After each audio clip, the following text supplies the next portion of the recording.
That's going to be in my head now. That's just going to constantly be playing in the background in my head. Cowboy Bebop's tank. Just saw a video with it in there, and now it's just freaking in there.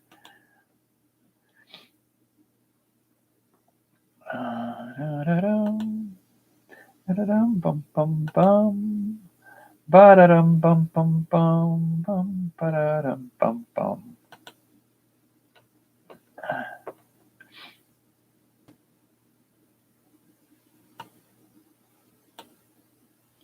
Do-do-do-do-boo. Yeah, I got a song stuck in my head. Alrighty. It's in there good now. Alrighty. So, I have no idea what it was I was planning on talking about tonight. I should probably start making notes of that kind of stuff.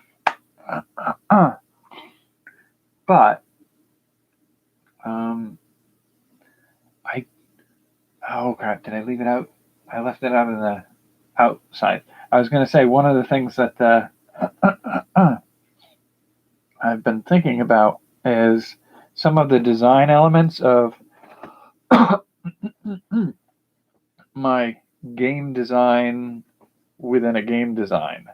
So, one of the aspects of playing a game like a tabletop role-playing game is the game itself is made up of components that modularly fit together. So, there's the combat simulator, but there's also the role-playing. And it's something similar you see in video games, where they'll have what they call mini games within the video game. So you'll have a game in which you're playing a character within a setting, following a storyline. But during part of that, you have to pick a lock. And so there's this little game of learning how to use different controls that are no longer social interactive elements or interacting with a storyline necessarily.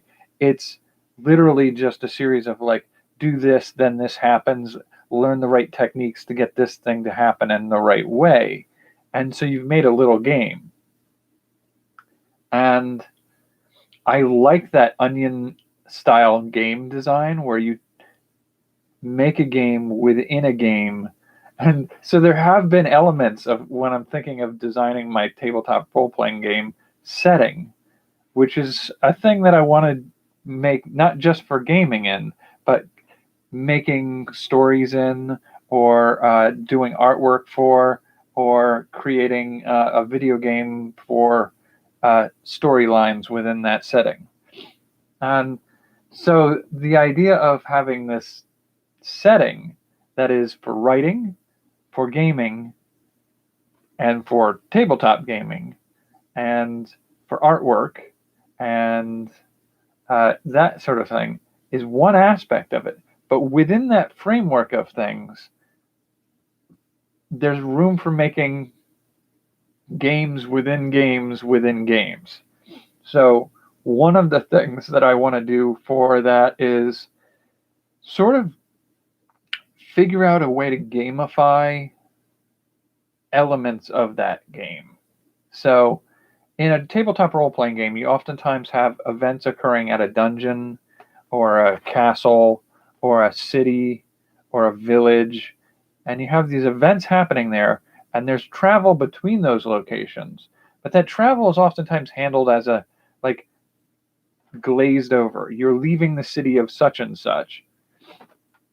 You're arriving in the city of Whatsamahoozy. Sometimes along the way, you might have an encounter, which would be like bandits on the road or wild animals attack or something like that. And you have to figure out how you're going to arrange that element to happen. So there's sometimes things like random encounters, but there are also arranged encounters or plot points that the characters encounter along the way. Now, that's something that is not easily or in many cases well handled in tabletop role-playing games. I hear a lot of people say, like, I don't know how to do this in a way that's enjoyable for my players.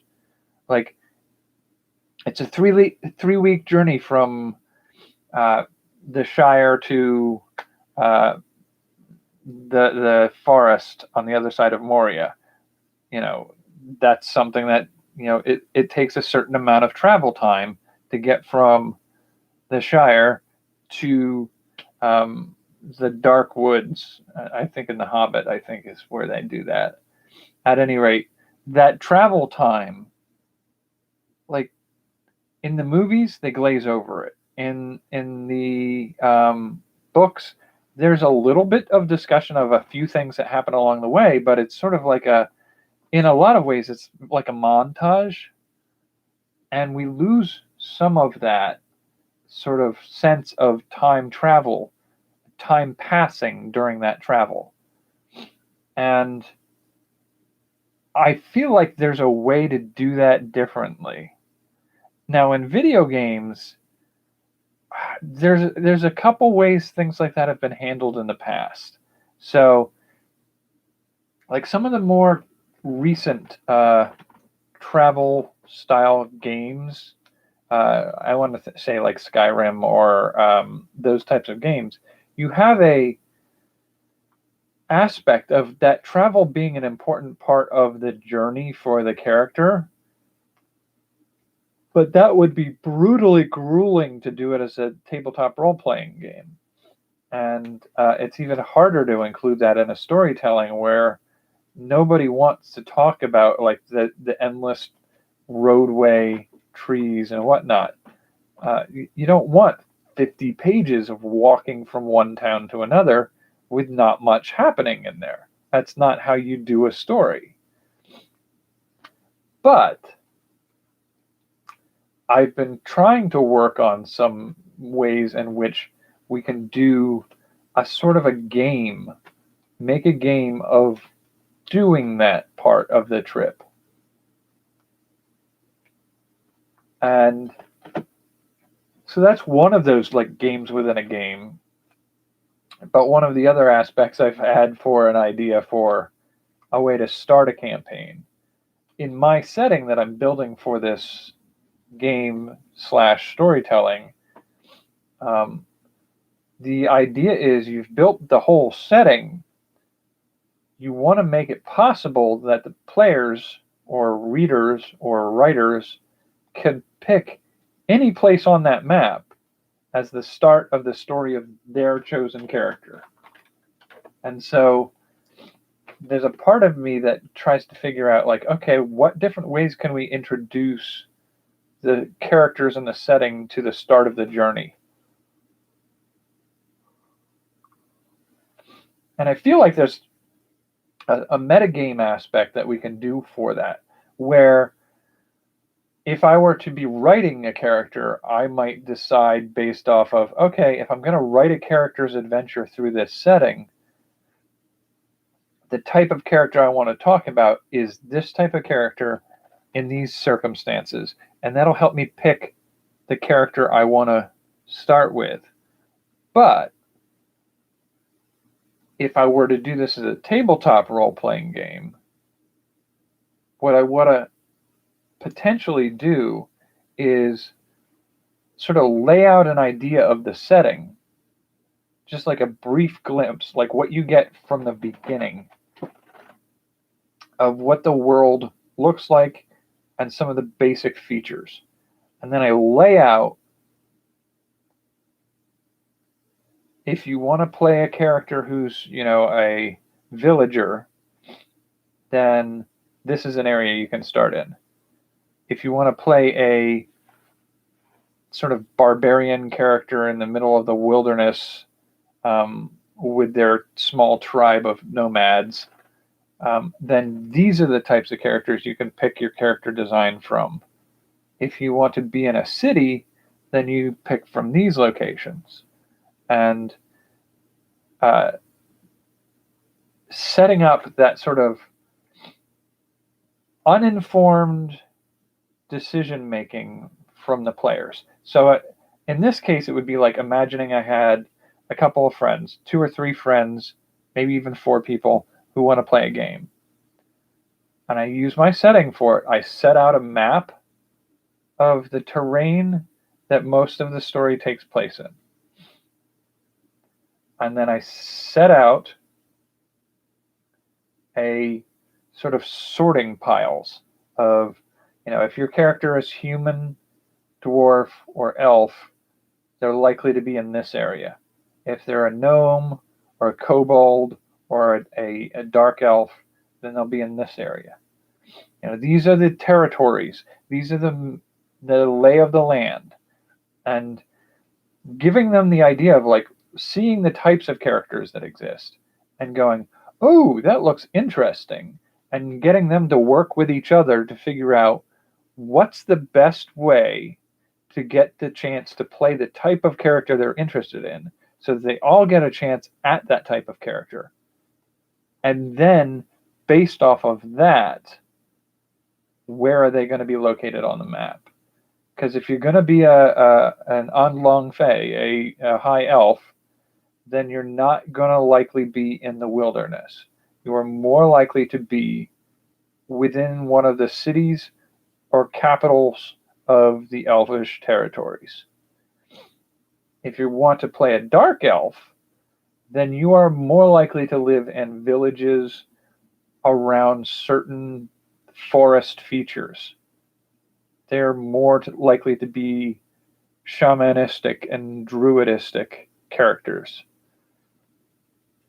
And so if you want to play those kinds of things, we can make that work. And what kind of diplomatic relations do those types of characters have with the other populations around them?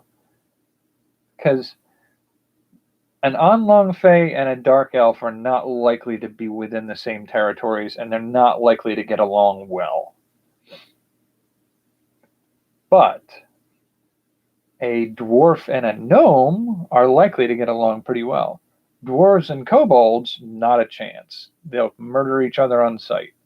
And so they're not likely to be in each other's territories, and they're not likely to be interacting or have diplomatic relations in such a way that 4 people starting at a given location, one might be a dwarf and white, one might be a kobold, and one might be a drow, and one might be a white elf.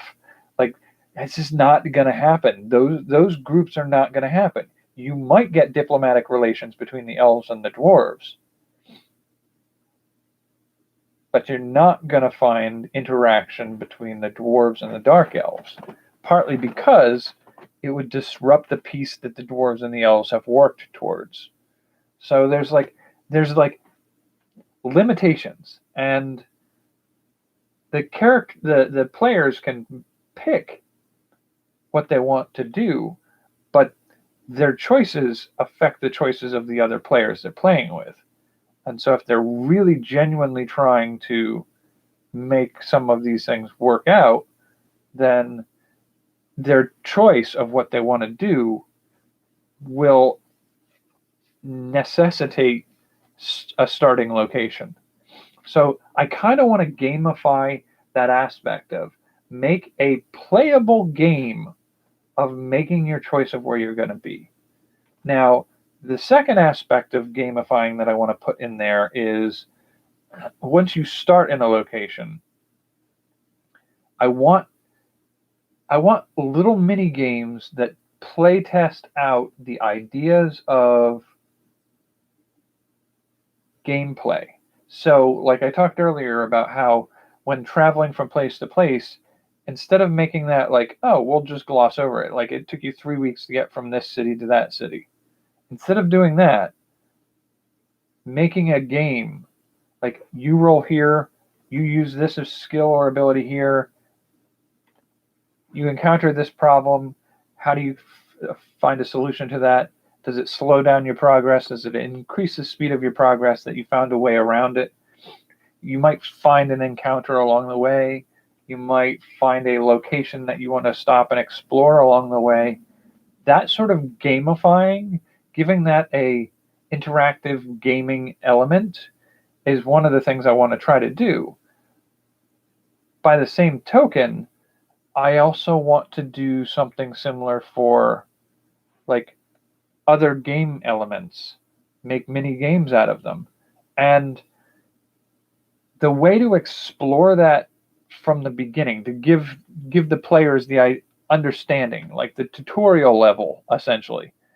In many games, there's that tutorial level where you start out, you learn how to do a thing, and learn what your opportunities and options are. And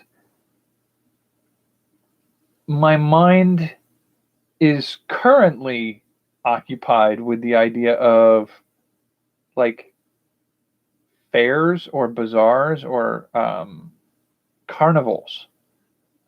So, like a seasonal celebration or something like that, where traveling merchants and entertainers come to the area only once a year or once every few months for certain holidays or events in your area. And it's the opportunity for merchants from other areas to trade goods and for the people in the local community to acquire things that aren't locally available, and this is their chance to acquire them. And so you have these festivals and these carnivals that come as part of the trade and part of the news being shared among the world. Like the storytellers will tell stories, newest stories from regions unknown, telling events of certain things. And so there's a part of me that wants to make a carnival, like a traveling group with trade goods, entertainment, and food and events that you can participate in to help explain the world and the setting more, but also as practice runs for the players to learn how to do some of the gameplay techniques that they'll have to learn how to do. So like you could have a young character who's wanting to learn how to do archery, and you make a mini game that helps explain how archery outside of a combat scenario is likely to be used. And you might have a setting where ambitious and interested young children might go up to a carnival game that is essentially the equivalent of a trapped tomb that they have to figure out how to get to the prize at the end. Like that challenge, that game that you're doing in that carnival atmosphere educates them slightly on what happens when they're exploring the wilderness. They stumble across an actual tomb with traps in it. This is how this is going to go. This is how you learn this. And so those mini games, like those carnival games set in that safe environment, are the introduction to the capabilities and the possibilities of what the actual rest of the game is going to involve. And so in my mind, that is one of the aspects of that carnival atmosphere that is worth exploring. And that carnival atmosphere works predominantly for small villages or big cities of the main civilized races. But if the players want to play characters of one of the other populations that live more in the wilderness, it's less likely that you're going to have, say, a kobold village that's getting visitors from other populations. There's an aspect of xenophobia and outsiders being untrustworthy. And so they're very isolated and they're very non-civilized in the sense that their entire life is lived within their own community, and there's not a lot of interaction with outsiders. So you have less chance for like a carnival, not an impossibility, but you could have like a traveler or a traveling merchant from another tribe of your same race coming and giving some elements of, encountering the characters that the players make and kind of testing them out to see if they'd be worthy of joining them on their journey, or things like that. But the other aspect of the carnival atmosphere, and one that translates a little bit better to the less civilized races, that I keep calling them that. What I think what we would call them would be heathens, the pagan, the country dweller, wild races. And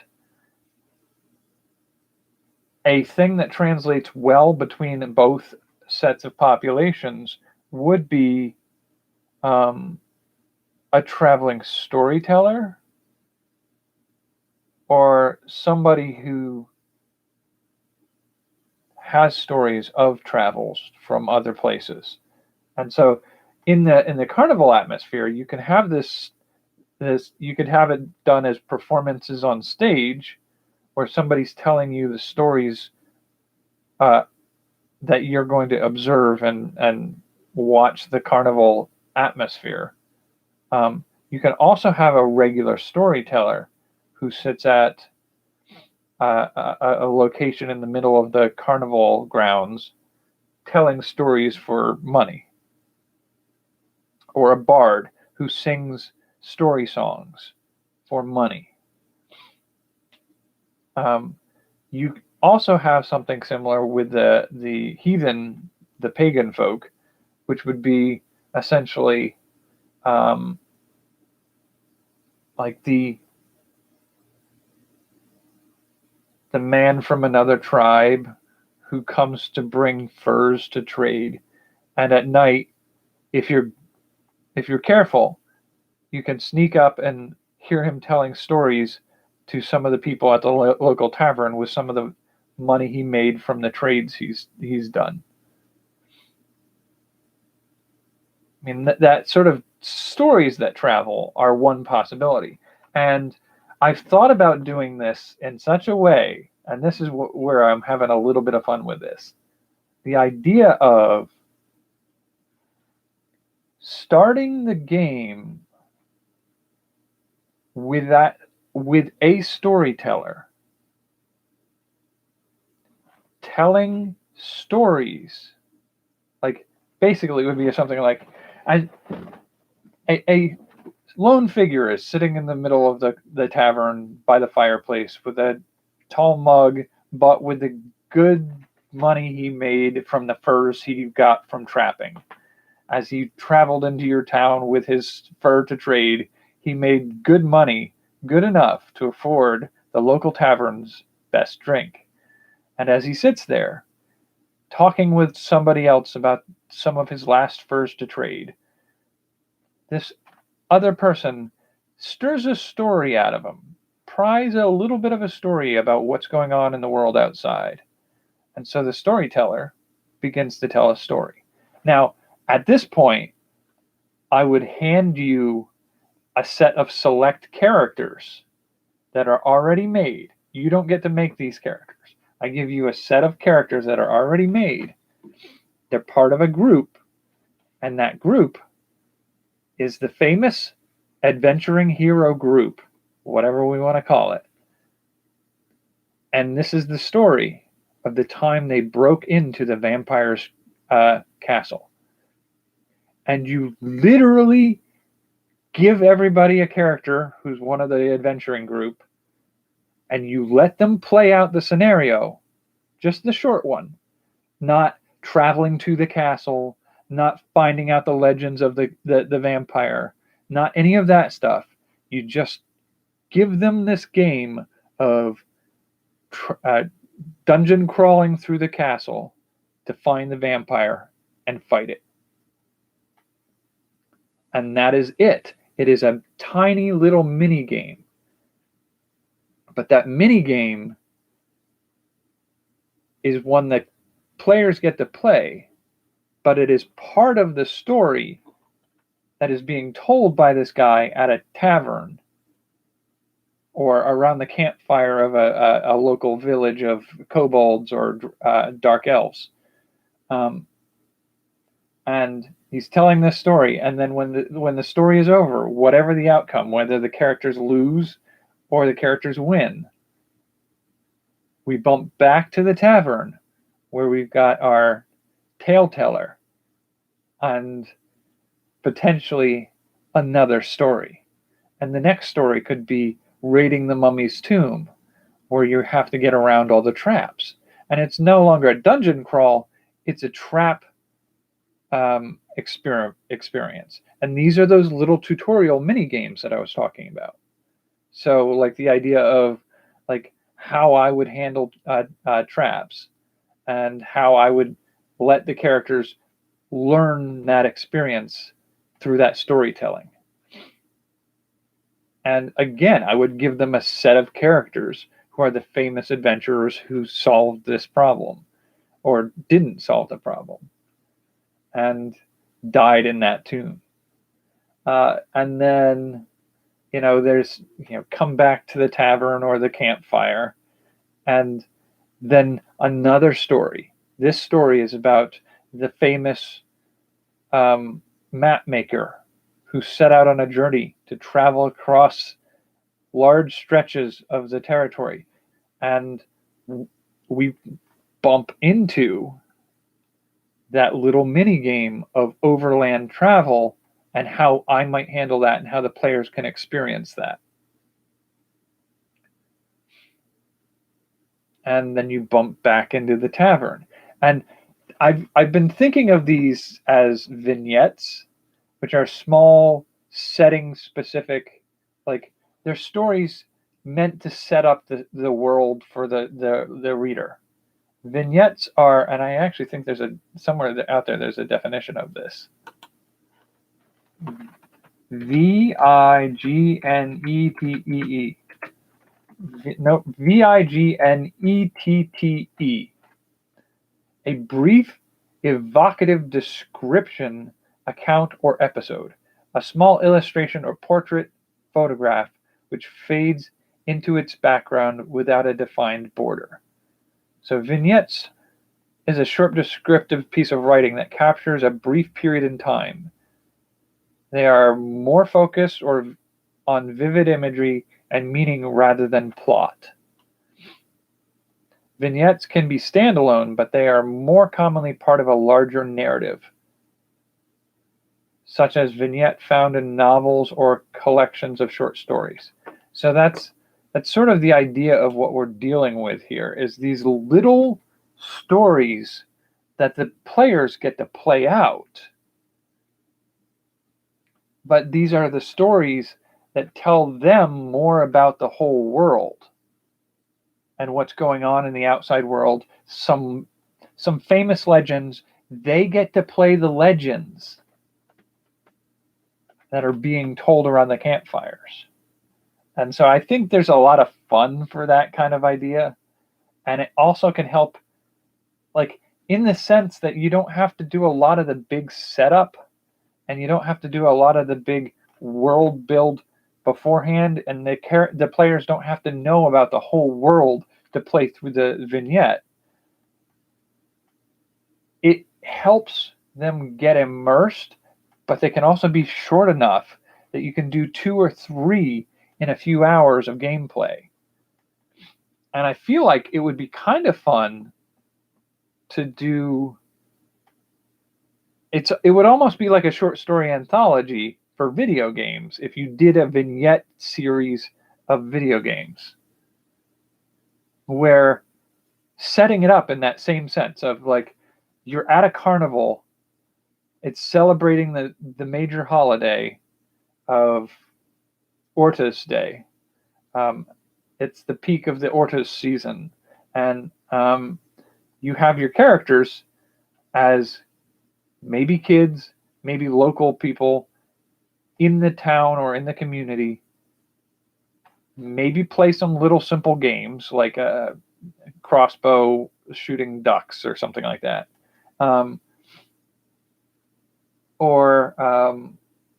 like an archery contest, maybe some wrestling or sword fighting tournaments, jousting maybe. Those types of things can happen at a carnival type event, and you can have ring tosses and simple games that people can participate in, and you can have dart tournaments and um, uh, lawn bowling, horse riding or bull riding, those types of things that are seen a lot in like a carnival atmosphere, and maybe do circus exhibits of people with extraordinary skills, um, and demonstrating what those skill uses would look like in gameplay.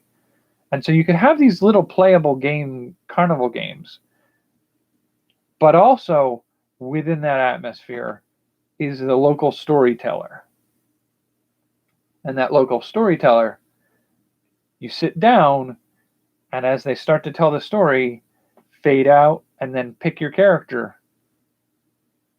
And you are part of it, like you are the character and the character's adventuring party. And you have a single adventure that you're going on, a tomb raid, a monster fight, all those types of little things as individual games that you can pick up and play one. And then you're back to the carnival atmosphere. And maybe you're going off to the local fortune teller. Or maybe you're going to the gambling tables and you're taking out your deck of cards that we were talking about in the last time I was on here. You pull out your deck of cards, and I can make small games that you can play that way too. Or maybe there's a gladiatorial game where two monsters fight each other in the gladiatorial game and you bet on the fight. Or potentially those wannabe heroes who wish to experiment with their skills can pick up a person versus person or person versus creature combat scenario and learn and practice some of those fights. And so there's a little bit of the fun aspect of building games within those games. And like some of that is something you can do for like specifically like the card games or dice games or other games like that would be games that I could make an actual playable tabletop playable game that is a separate game from the game that we're actually playing when we play them. That doesn't make any sense if I'm being honest. That's not the best way to phrase that. Basically, if you were to sit down and play my world's version of blackjack or poker, you'd be playing it with cards, but the cards would be 6 suits of 6 cards with a joker's or like a fool's suit and I one or two chosen additional sets of cards for court cards. It would be just like a different setup. So you might do something like this: the 6 base suits, the fool suit, and the dragon suit, and that would be your total cards for the game that you end up playing. And so that would be 6 plus. Wait. So that would, how many cards would it be? 6 times 6 would be 36 plus 6 plus 6. And that would be 48 cards. That is very close to a standard poker deck. So if you did dragons, fools, and the 6 suits, you could do a lot of similar to poker games, but they wouldn't be exactly the same because each suit would only have 6 cards with an additional dragon and a fool as sort of court cards that are not necessarily tied because they're not the same thing as the suits that you already have. And that aspect of things, the getting a full house wouldn't be the same thing.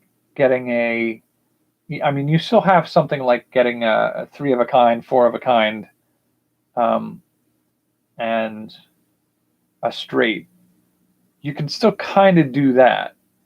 It's harder in that sense to get a straight, but not impossible.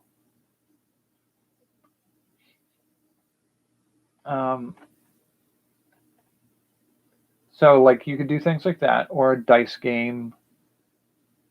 Like you might be able to build something like a Mahjong style tile game, or just dominoes for that matter, to be fair. And so like there's a part of me that wants to make games, and all it would take would be to print out a deck of those cards. You don't have to take any other part of my setting. You don't have to be playing a character. You don't have to be sitting at a table. You don't have to have a group of people doing any role playing.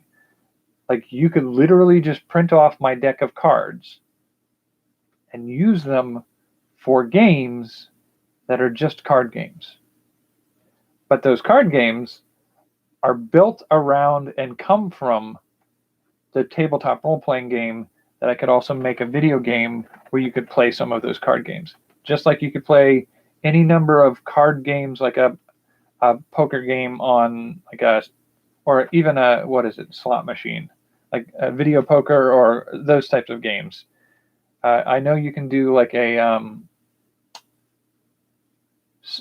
solitaire style game for cards on computer. I don't know if it's possible to do an AI poker game. I'd be curious to see if that's possible. But yeah, a playable version of some card games that you could put into a video game or a tabletop role-playing game or actually play in the real world. Poker style games, dice style games, tile games, other types of games that I would create new games for, not reskin what we've already got in our world. And so, like, again, that's games within games within games. But it's also just creating games. And I love this idea so much. I'm having so much fun with this idea that there's a part of me that wants to create some science fiction games and things like that. So, games within games of science fiction. But yeah, that's sort of where my brain is tonight. That's where I decided to ramble. I know last time we talked about the tarot cards and the divination systems, and that's sort of part of where the root of that comes from tonight, is sort of wanting to play with some of those kinds of things. But for now, we are approaching 40 minutes, so I am going to hop off here. I think we're on Thursday night, so next round out is Sunday night. Hopefully, I will be a little bit more recovered. I don't know if I'm having bad allergies or what. I don't usually have allergies, but I have had a rough time these last couple weeks. So hopefully I'm feeling a little bit better, and hopefully you're doing pretty good. I don't know if you have any allergies or not, but hopefully they're not flaring right now. It's apparently a really bad allergy season. Yeah, we'll find out. But until then, I want to say take care and have a good night and game on.